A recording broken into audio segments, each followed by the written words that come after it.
weight. And I did a tar paper and shingle roof, or actually Laurie and some friends helped me. Laurie, your cinematographer here behind the camera.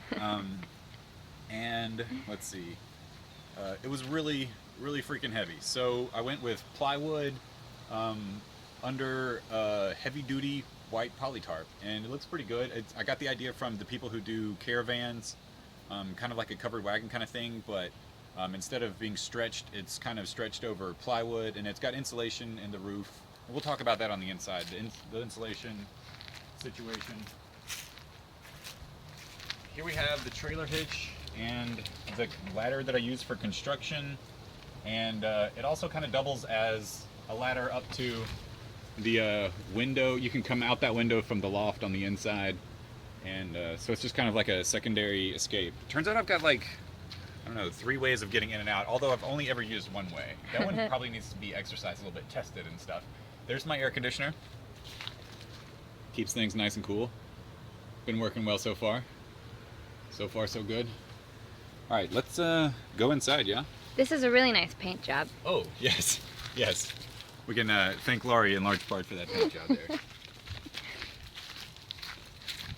All right, we have kind of some stairs here with a little bit of a mat. The stairs were donated. They came off a stage, so, you know, they've taken many people up to greatness as they now take us. And come on inside. So people will be wondering about the square footage. It's about the size of my king size mattress that I had to sell before moving in here.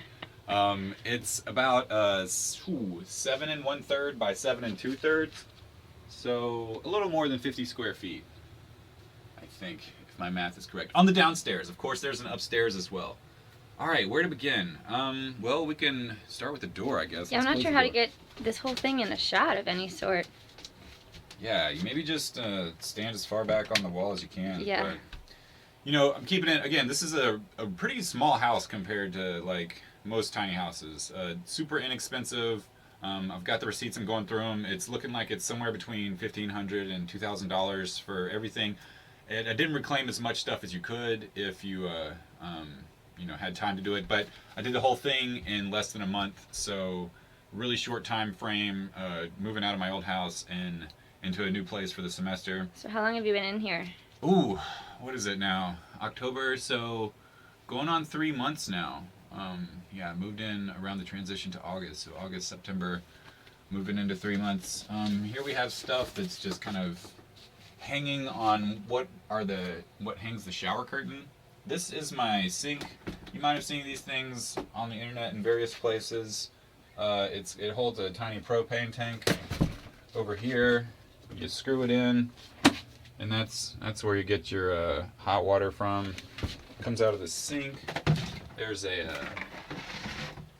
attachment for taking showers and stuff, that kind of thing. It goes in there. It's kind of designed for outdoor use because it burns the propane. First off, propane can collect, so you have to be careful. You can smell the propane though. I don't know if it's denatured or naturally smells that way. But you keep from exploding by ventilating. That's my strategy. Also ventilating to get that carbon monoxide out when it's burning. I don't really use that much, so it doesn't burn a whole lot. But I do have a carbon monoxide detector that we'll get to, just to make sure I'm not gonna like carbon monoxide myself to sleep forever. Yeah. So this is the sink. This is where we wash dishes and whatnot. Wash your hands, that kind of thing. Or you can set it down there and stand in it for taking a shower. And again, the shower curtain kind of goes around here, and this is the shampoo and stuff, and it all works on this 5-gallon jug here, which I fill in the hose outside. And so you can usually take a shower in 5 gallons or wash dishes with 5 gallons. Mostly the rinsing is what takes all the water when you're doing dishes. But there's that. Here's my window. At some point I'd like to figure out a screen system, but ooh, man, it feels so good outside today. But here, there's that window, which is good when you want to like get some fresh air in here, that kind of thing. Got some cross Sandras there in the window box. Alright, so let's see here. Moving right along, we have the refrigerator. it's kind of a tradition to have a beer along with a tiny house tour. So, Laurie, can I interest you in one? Definitely. All right. I'm actually gonna go cider myself. But here, I think that's a great tradition. I think it's a fun tradition as well. All right. Ooh, the exotic Yingling. Traditions are important. They help hold our society together. All right, so let's see. We got some stuff ready to go in the compost bin. Some muffins we didn't get to, unfortunately, went bad a little sooner than we were expecting. Some implements. This is one of my main sources from electricity.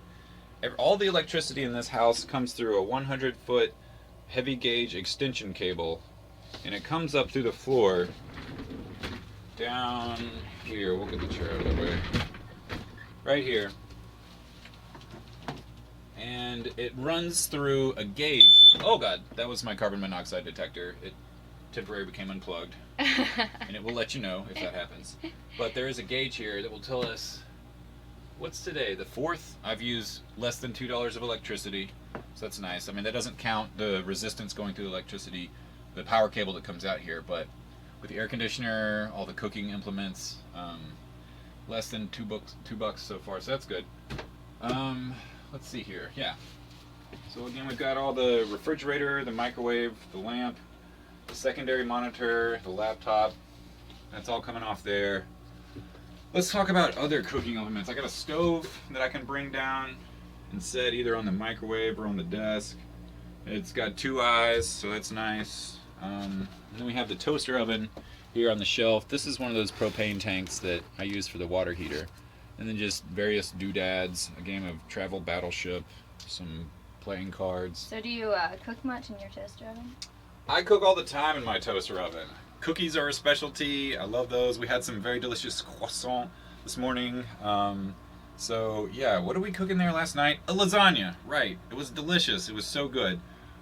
There are, as you're looking at like the fact that we have one power cable that, essentially does all the electricity, there are limits on how much you can cook at one time, like pretty much one appliance at a time. And that includes the air conditioner. I usually cut off the air conditioner if I'm cutting something or cooking something. But yeah, okay, where were we here? Here we have the closet. Welcome to my closet. We're drying a towel here. We've got recycling here. If we run out of beer, there's more PBR back there. Also, a backpacker guitar is back there. It's in its case there. Yeah, that aligns pretty well with the tiny house philosophy, I think. I think so. You gotta have a tiny guitar for a tiny house. Yep. Oh, okay. So everyone's always like, "So where do you poop, Daniel?" And you can poop in a lot of different places, not wherever you like, I guess. But if you're gonna poop here, there are a couple things you need. You need a toilet. Usually, you get other people to leave the room if you're gonna be pooping down here. Or whatever. Go to the loft, maybe even go outside, depending on, whatever. Got toilet paper ready to go. What else do we need? You know what? We'll just go ahead and get rid of this compost in the traditional way. Set that back there. We've got sawdust that comes out of here, so whatever you do in there, cover it with sawdust. We'll do a little demonstration of that. Oh, composting. Yeah, a little bit of that. And they're right. If you do it right, it doesn't smell. So this is not something I have to worry about. I started out storing the toilet outside underneath my trap door, which I'll show you. But nowadays, I kind of just leave it inside. I might make it like a nice little box or something.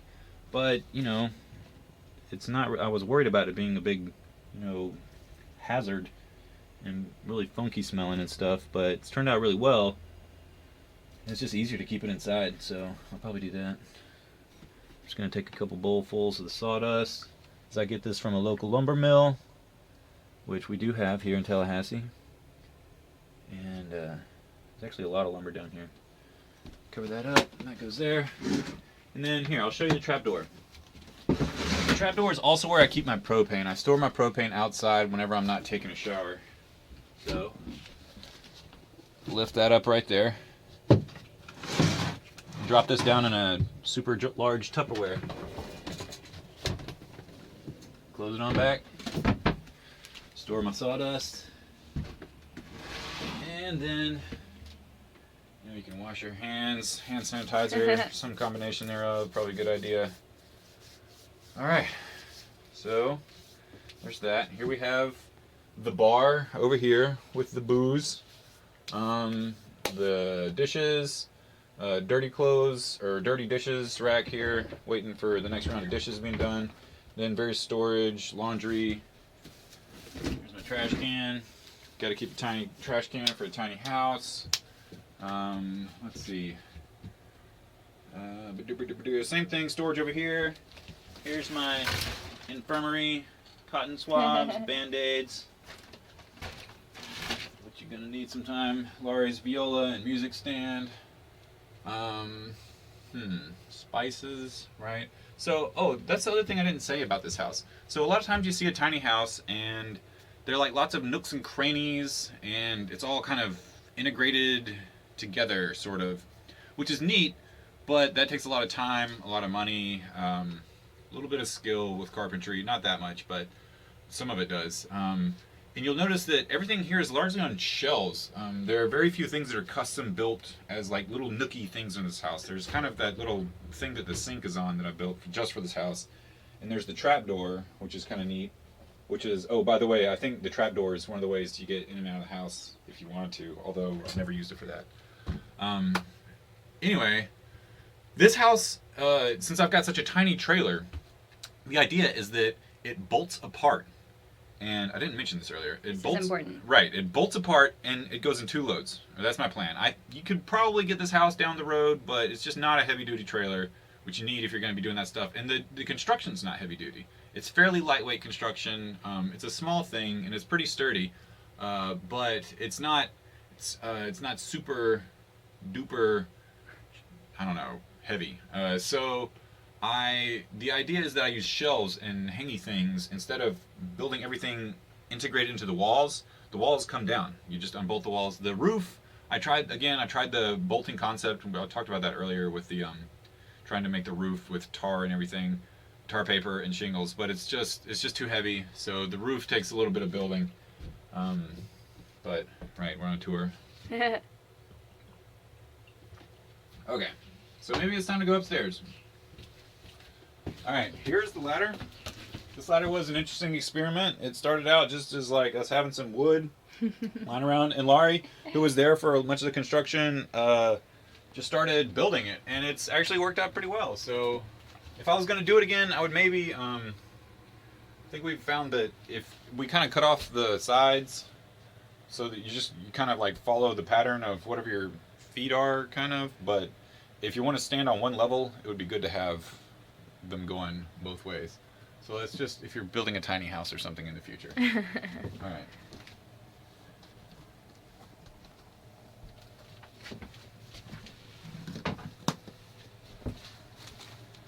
All right, so a couple of things up here. So, film it again? Yes. Excellent. All right, sitting headroom up here in the loft. A couple of key features. First off, we have a baffle here that's made out of the lid to that giant Tupperware that holds the propane in the toilet underneath the desk downstairs. And I'm not sure, there's probably a better solution to this, but it helps direct the air conditioner downstairs a little bit, and it keeps the air conditioner from blowing directly on you when you're sleeping, which, I mean, some people like fans blowing on them, but I'm like the opposite of that. So there's that. There's a dehumidifier over here, a little baby dehumidifier. I think it costs like $35, $40, and it works probably better than these things. These are rechargeable dehumidifiers that you plug in, which you can use, but I think they're meant more for closets than, full rooms or tiny houses. So you want me to take the camera while you climb up here? Okay. This is the view going downstairs. There's a foot in the way. There's a foot. This is Laurie climbing the ladder. Oops, I brought my shoes with me this time. I don't know why. Kick them on off. There we go. Yep.